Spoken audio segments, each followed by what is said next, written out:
Hello, this is Akhil Bansal. I'm a CPA, and this video is just an extension of an existing video that I've already posted with a client from India.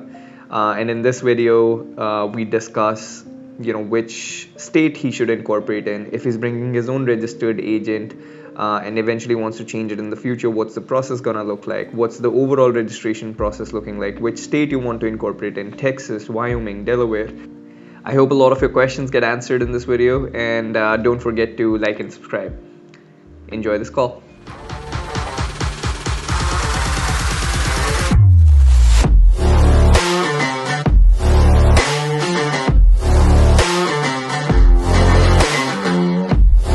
अब दूसरा question आ जाता है place of registration.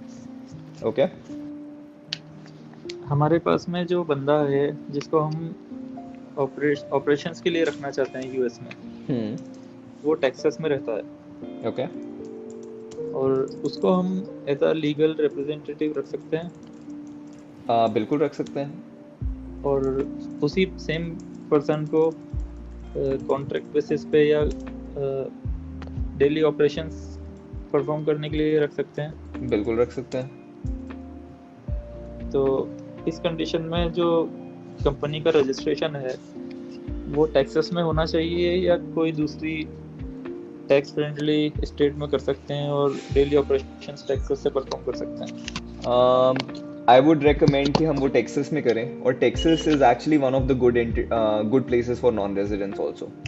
तो even though initial incorporation fees थोड़ी सी high है Texas की, right? कि अगर आपने इसके बारे में रिसर्च की होगी तो वायोमिंग और डेलावेयर में कंपनीज इनकॉर्पोरेट करना थोड़ा सा चीपर है, बट आपको एनुअली बहुत बेनिफिट्स मिल सकते हैं टेक्सास के। First of all, obviously there is no state taxes, right? No state corporate taxes.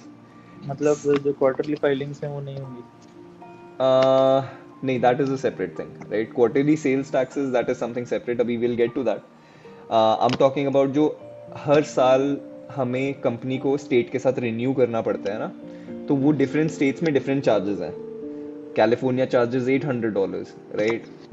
Delaware charges $300। Texas doesn't charge anything, but we just have to file an annual report there, ठीक है ना? So you are only paying our fees to file those charges, right? तो उसके अंदर so initially आपको बेशक उसकी cost थोड़ी सी हाई लगेगी, बट उसके साथ आप काफ़ी चीज़ें अपनी कॉस्ट बचाएंगे। अगर आपका वहाँ पे ऑलरेडी रिप्रेजेंटेटिव है, they can act as a registered agent, right? तो हम उनको एज अ रजिस्टर्ड एजेंट डाल सकते हैं, जो कि आपको दूसरी स्टेट्स में आपको हायर करना पड़ेगा, राइट? और you will have to get those services from us. Okay. और तीसरी चीज़ और आ जाती है इसमें कि जो बिजनेस का रजिस्टर्ड एड्रेस है वो उस बंदे का रेजिडेंशियल प्रॉपर्टी हो सकता है या कोई हो सकता है। कमर्शियल स्पेस लेना पड़ेगा उस चीज़ के लिए? नहीं, बिजनेस शुरू करने के लिए वो ये नहीं कहेंगे कि और पैसा खर्च हो तो वो आप डेफिनेटली घर का एड्रेस यूज कर सकते हैं फॉर द इनकॉर्पोरेशन, जब तक आप वो चीज करने से उनके जो हाउस टैक्स वगैरह है उसमें कोई इफेक्ट थोड़ी पड़ेगा? नहीं, उस पे C corporation will not affect their personal returns at all. जो हमारे पास अभी बंदा है जिसको हम रजिस्टर्ड एजेंट बनाना चाहते हैं और ऑपरेशंस परफॉर्म करवाना चाहते हैं, जिससे अगर फ्यूचर में उस बंदे को हम चेंज करना चाहें, बिल्कुल, तो हम किस तरीके से कर सकते हैं? वो इंडिया में बैठे बैठे होगा काम या कोई लीगल पेपर फॉर्मेलिटीज करनी होंगी उसके लिए? We can help you with that. So you don't have to go anywhere, India में बैठे बैठे हो जाएगा। It's just paper work that we have to file with the state to let them know कि we are changing our registered agent, we are changing our legal representative. So वो IRS के पास एक letter और forms जाएंगे, और एक set of forms state के पास जाएंगे। सो अगेन कंप्लायंसेस हैं बस। अगर अगली बार कोई बंदा दूसरा मिलता है हमको और वो टेक्सास के अलावा कोई दूसरी स्टेट से होता है, हाँ, फिर जो एंटिटी है वो टेक्सास बेस्ड रह जाती है? हाँ, नहीं, उसके बेस पे हम कंपनी इनकॉर्पोरेट नहीं कर रहे हैं वहाँ पे। तो वो तो इनिशियली हम टेक्सास में इसलिए इनकॉर्पोरेट कर रहे हैं ताकि आपको हर स्टेट, जिस स्टेट में आप इनकॉर्पोरेट करोगे उस स्टेट में आपको एक रजिस्टर्ड एजेंट चाहिए। अब आपका, अगर आप हमें वो रजिस्टर्ड एजेंट प्रोवाइड कर रहे हैं तो आपके खर्चे बच रहे हैं। अगर आपके पास रजिस्टर्ड एजेंट नहीं है तो हमारे पार्टनर रजिस्टर्ड एजेंट्स तो है ही हैं। बिल्कुल। अगर हमारा जो बंदा है वो हम्म। रजिस्टर्ड एजेंट नहीं रहता है, बिल्कुल। तो टेक्सास में जो आपके पार्टनर हैं उनके साथ में बिल्कुल। रजिस्टर्ड एजेंट बना लेंगे उनको। बिल्कुल। लेकिन जो डेली डेली ऑपरेशंस हैं हम्म। वो तो परफॉर्म करने ही पड़ेंगे ना। तो किसी ना किसी को तो हायर करोगे ही। तो वो कोई दूसरे स्टेट से करते हैं, मान लीजिए कोई दूसरा बंदा, अपनी बिल्कुल। कंपनी तो टेक्सास में है हाँ हाँ। और दूसरा बंदा कोई नया जो मिलता है अपन को वो न्यूयॉर्क में बिल्कुल। बैठा है, बिल्कुल।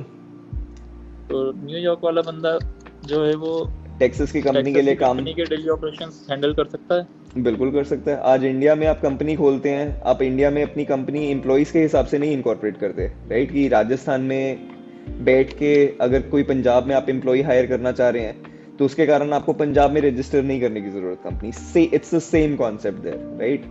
तो वो बिजनेस आपको इतना कॉम्प्लिकेटेड नहीं करवाएंगे कि अगर आपने टेक्सास में इनकॉर्पोरेट किया है और अगर आज आपको किसी और स्टेट में किसी को हायर करना है, जस्ट बेसिक पेपर वर्क। हमारे हमारे जो ऑर्डर है, हाँ बताएं। हमारे जो ऑर्डर हम्म। वो पहले हमारे पास पेमेंट आएगा एडवांस में, राइट। उसके बाद हम प्रिपेयर करेंगे, उसके बाद हम इंडिया से यूएस शिप करेंगे राइट।